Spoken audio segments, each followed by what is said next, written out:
तेज ना बोले, पड़ोसी को सुनाई दे देता है। इस बात को मद्देनजर रखते हुए बोलो जयकारा। श्री गुरु महाराज की जय। धन्यवाद। मुझ पर हसीन अर्शनी बंदनी परम सम्माननीय महापुरुष, गरीब बुजुर्गों, भाइयों और बहनों, समय के भीतर ही एक बात कहनी है। एक सद विप्रा बहुधा वदंती, श्रुति सिद्धांत ही उर्गारी, राम बजी सत्ताम की सारी। जो हम सुन रहे हैं ना, उसका सार है।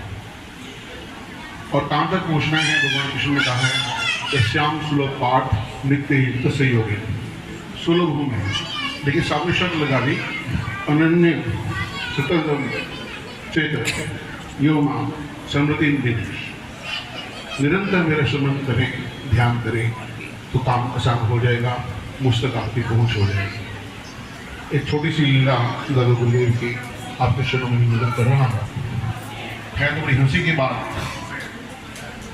उनके पास एक साहूकार आए दादा गुरुदेव के पास और कहने लगे मेरे एक पड़ोसी है, वो तेल का बिजनेस करते हैं, तेली।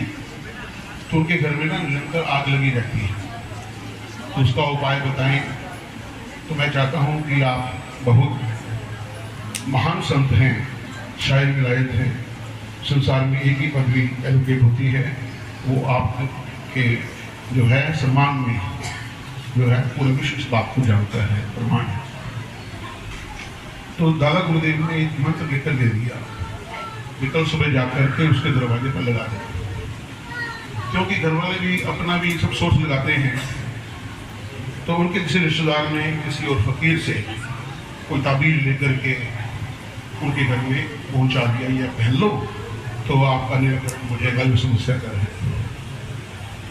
स्वामी जी दोनों जी एक दिन ही एक शादी वहाँ पर लगाई। जो साहूकार था उसने वो मंत्र जो दादा गुरुदेव ने स्वयं अपने पावन कर कमल से लिखा था दरवाजे पर टांग दिया। और ये ताबीज था उसी समय उनके रिश्तेदार लेकर के आए, वो भी विधि के अनुसार यहाँ पर स्थापित कर सके।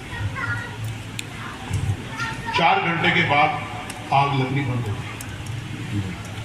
तो सारा श्रेय उसने व्यक्ति ने, तेली ने ताबीज वाले को दिया और साहूकार को चैन नहीं। देवेंद्र जी सुन रहे हैं? साहूकार कहता है जी मेरे गुरुदेव बड़े हैं, महान हैं, विश्व में एक ही शायर लाता है वो है, ये उनके कर्म से ये हुआ है। इस समाधान जो है मेरे दादा गुरुदेव ने किया है। उन्होंने कहा भी, उसको समझाया कि उस तेली को, वो नहीं माना। दोबारा वो दादा गुरुदेव के चरणों में पहुंचा, कहता महाराज कृपा रहमत दया आपकी है और इसका प्रिविलेज जो है, क्रेडिट जो है वो दूसरे कोई फकीर ले रहे हैं। दादा गुरुदेव कहते हैं इससे क्या फर्क पड़ता है, उसका काम हो गया। उसे घर में आग लगती थी, वो बुझ गई, बाकी चीजों से हमें क्या असर होगा? हम तो फकीर हुए हैं। कहते भक्तों के वश में घुमाना, जब साग विदुर के खाना, कई बहन नाई का बहना रूप के चरण दबाते हैं। कहते हम तो इन सिर्फ हमें कोई क्रेडिट लेने की आवश्यकता नहीं है, हम तो परोपकार के लिए संत बने हैं। कहते महाराज आप मेरी बात मान लो। कहते पहले भी आपकी बात माननी पड़ेगी, भक्तों के वश में घुमाना।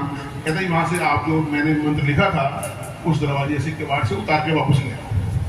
वो अगले दिन गए, वो मंत्र जो किवाड़ पर टंगा हुआ था वापस ले आए, फिर आग लगनी शुरू हो गई।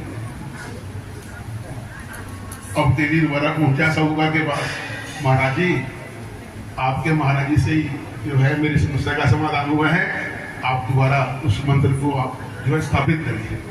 तो दादा गुरुदेव बोले भाई मैं तो शुरू से कह रहा था, मतलब सिर्फ उसके समस्या का हल होने से, इससे क्या फर्क पड़ता है? हम फकीरों का यही एक अंदाज है कि हमने जो है सब कुछ समाज के लिए लुटा देना है। तो इन्हीं शब्दों के साथ मैं विराम देता हूँ। एक जय गोश्वीर में कह रहा हूँ, बड़े आराम से और प्रेम से बोलो जयकारा। बोल मेरे श्री गुरु महाराज की जय।